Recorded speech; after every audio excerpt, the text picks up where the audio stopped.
बिस्मिल्लाहिर्रहमानिर्रहीम। सभी dear students, हमने पहले लेक्चर में जो है वो पढ़ा था डायनामिक इक्विलिब्रियम क्या होता है, मज़ीद उसकी मैक्रोस्कोपिक प्रॉपर्टीज़ पढ़ी थी। हमारे पास लेक्चर नंबर 2 का जो सिलेबस था वो उसमें शोर क्वेश्चन थे जो कि हमने 1 to 5 करने थे, एक्सरसाइज के क्वेश्चन थे, तो हम डिस्कस करते हैं। हमारे पास ये जो क्वेश्चन है 5 क्वेश्चन जो हमने करने हैं आज। पहला हमारे पास क्वेश्चन है be define irreversible reaction, give characteristic. Irreversible reaction क्या होते हैं, मजीद इनकी खसूसियात क्या होती हैं। अच्छा, पहली बात, रिएक्शन हमारे पास रिवर्सिबल रिएक्शन होता है, दो तरह के रिएक्शन होते हैं। रिवर्सिबल रिएक्शन होता है और इरिवर्सिबल रिएक्शन होता है। जो रिवर्सिबल रिएक्शन होता है, जिस तरह नाम से पता चल रहा है, रिवर्स यानी जो रिएक्शन रिवर्स में चलते हैं, और रिएक्शन के रिवर्स में चलने का मतलब, अच्छा फॉर एग्जांपल मैं छोटा सा यहाँ पे रिएक्शन लिखता हूँ, मैं रिएक्शन यहाँ पे लिख देता हूँ। फॉर एग्जांपल मेरे पास जिस तरह मैंने उधर लिखा था H2 फॉर एग्जांपल I2 के साथ रिएक्ट करता है ना, तो हमारे पास क्या बना देता है 2HI।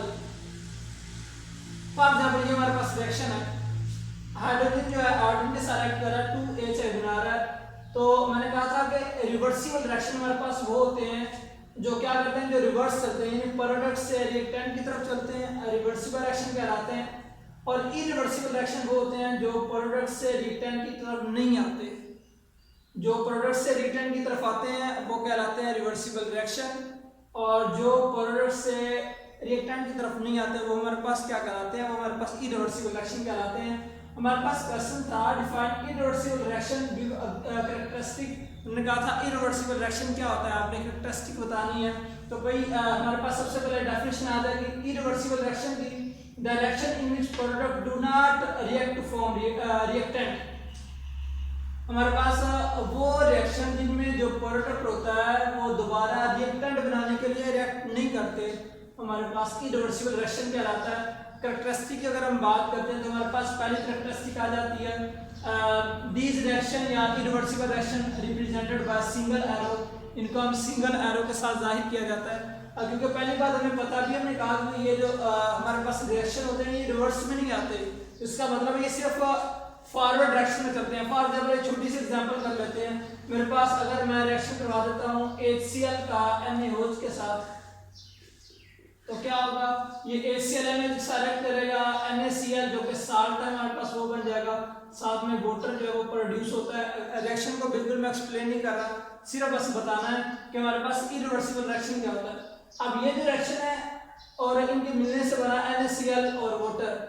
अब ऐसा नहीं होगा कि NaCl और वाटर दोबारा मिले और दोबारा ये बना दें। इसका मतलब है ये जो रिएक्शन है ये रिवर्स में नहीं चलता, सिर्फ HCl NaOH मिलके NaCl और वाटर बना देते हैं, ये दोनों मिलके दोबारा ये चीजें नहीं बनाते। इसी वजह से हम कहते हैं इरिवर्सिबल रिएक्शन। और ऐसे रिएक्शन को सिंगल एरो के साथ जाहिर किया जाता है। मजीद हमारे पास दूसरी प्रॉपर्टी है these reaction goes to completion. और इस तरह के रिएक्शन जो होते हैं, क्योंकि ये एक ही डायरेक्शन में चलते हैं, तो इसी वजह से जो इस तरह के रिएक्शन होते हैं वो कंप्लीट हो जाते हैं।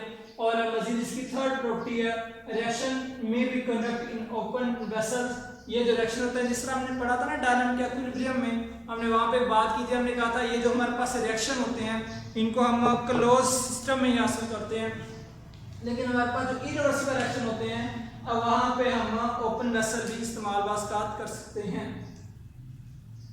ये हमारे पास था पहला क्वेश्चन, इंपॉर्टेंट काफी ज्यादा, पहले 5 काफी ज्यादा वैसे इंपॉर्टेंट है।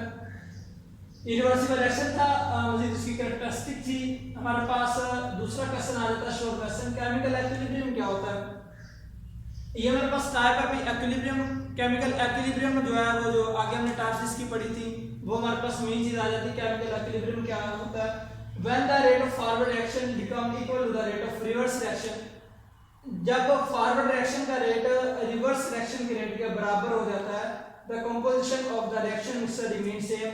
तो क्या होता है, जो रिएक्शन की कंपोजिशन होती है यानी रिएक्टेंट और प्रोडक्ट की जो मकदारें होती हैं वो क्या रहती हैं, वो सेम रहती हैं। यही पॉइंट हमने केमिकल इक्विलिब्रियम में पढ़ा था, हमने वहाँ पे भी पढ़ा था। हमने कहा था जब फॉरवर्ड और रिवर्स रिएक्शन का रेट बराबर हो जाता है तो कंसंट्रेशन जो होती है रिएक्टेंट की और प्रोडक्ट की चेंज नहीं होती। यही बात तो यहाँ पे बता रहे हैं, हम कहते हैं जब रिएक्टेंट और प्रोडक्ट का रेट बराबर फॉरवर्ड और रिवर्स रिएक्शन का रेट बराबर हो जाता है तो वहाँ पे क्या होता है, जो कंपोजिशन होती है रिएक्शन मिक्सचर की कंपोजिशन का मतलब होता है जो जो चीज़ें उस वक्त रिएक्शन में पाई जा रही हैं इक्विलिब्रियम की हालत में उनकी जो कंपोजिशन होती है वो सेम रहती है, यानी चेंज नहीं होती।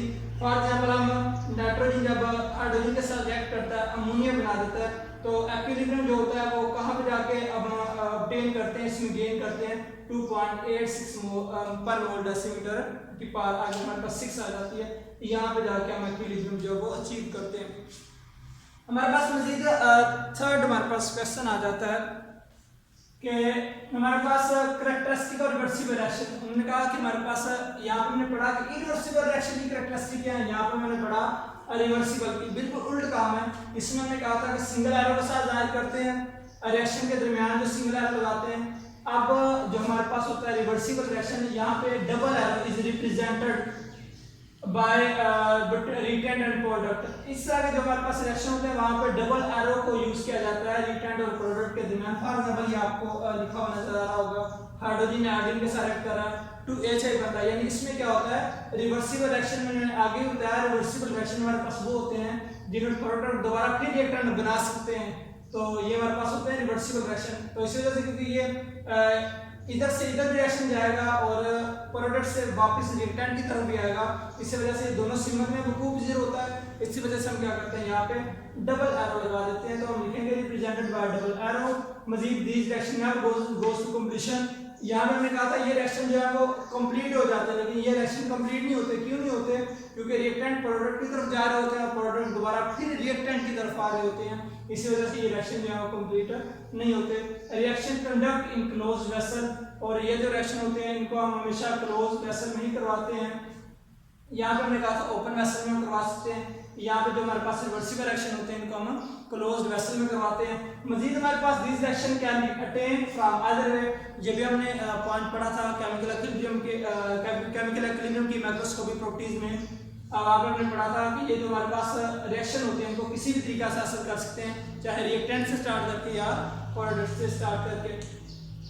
क्वेश्चन नंबर हमारे पास 4 था, how dynamic equilibrium is established. Dynamic equilibrium कैसे एस्टैब्लिश होता है? अच्छा, आपको याद होगा जब हमने पिछले लेक्चर में लेक्चर नंबर 1 में हमने पढ़ा था कि डायनामिक इक्विलिब्रियम जो है वो उस वक्त एस्टैब्लिश होता है जब रेट ऑफ फॉरवर्ड रिएक्शन जो है वो इक्वल हो जाता है रेट ऑफ रिवर्स रिएक्शन के। हमने कहा था जब rate of forward reaction equal हो जाता है रेट ऑफ रिवर्स रिएक्शन के, लेकिन हमने कहा था जो लेकिन डायरेक्शन जो होती है ना, हमने कहा था डायरेक्शन जो जब वो ऑपोजिट होती है तो उस वक्त जो है हमारे पास जो डायनामिक इक्विलिब्रियम एस्टैब्लिश हो जाता है।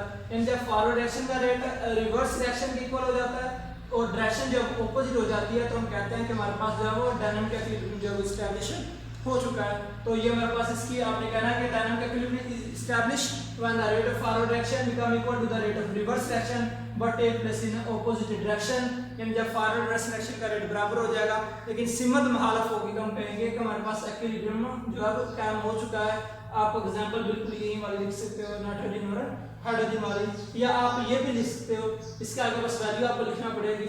आप लिख दोगे कि Kc की वैल्यू इस रिएक्शन के लिए होती है 57, टेम्परेचर हमारे पास होता है एट 700 केल्विन, यानी 700 केल्विन पे ये जो है ये टेम्परेचर हम देते हैं तो इक्विलिब्रियम अचीव करते हैं। ये क्या लिखा हुआ। पांचवा हमारे पास क्वेश्चन है, why at equilibrium state reaction does not stop. Equilibrium की हालत में रिएक्शन क्यों नहीं रुकता? मैंने ये भी आपको बताया था कि ये क्वेश्चन हमारे पास बनता है। पहली बात, इक्विलिब्रियम की हालत में होता क्या है कि फॉरवर्ड और रिवर्स रिएक्शन का रेट, इन दोनों जो रिएक्शन होते हैं वो उनका रेट जो होता है वो बराबर हो जाता है। जब रिएक्शन दोनों का रेट जो है वो बराबर हो जाता है तो स्टॉप क्यों नहीं होते? क्योंकि दोनों हमने अभी कहा कि डायरेक्शन ऑपोजिट होती है। अगर रिएक्टेंट से प्रोडक्ट बन रहे हैं तो प्रोडक्ट से दोबारा रिएक्टेंट भी बनने होते हैं, यानी प्रोडक्ट जो होते हैं वो दोबारा रिएक्टेंट बना रहे होते हैं। इसी वजह से ये जो रिएक्शन होते हैं ये स्टॉप नहीं होते, क्योंकि ये जो रिएक्शन होते हैं बिकॉज आप लिख रहे हैं because this reaction proceed in both way I forward और रिवर्स। यानी आपने बताना क्योंकि ये रिएक्शन जो होते हैं वो दोनों तरफ ऑपोजिट होते हैं, यानी फॉरवर्ड में भी चलते हैं और रिवर्स में भी चलते हैं।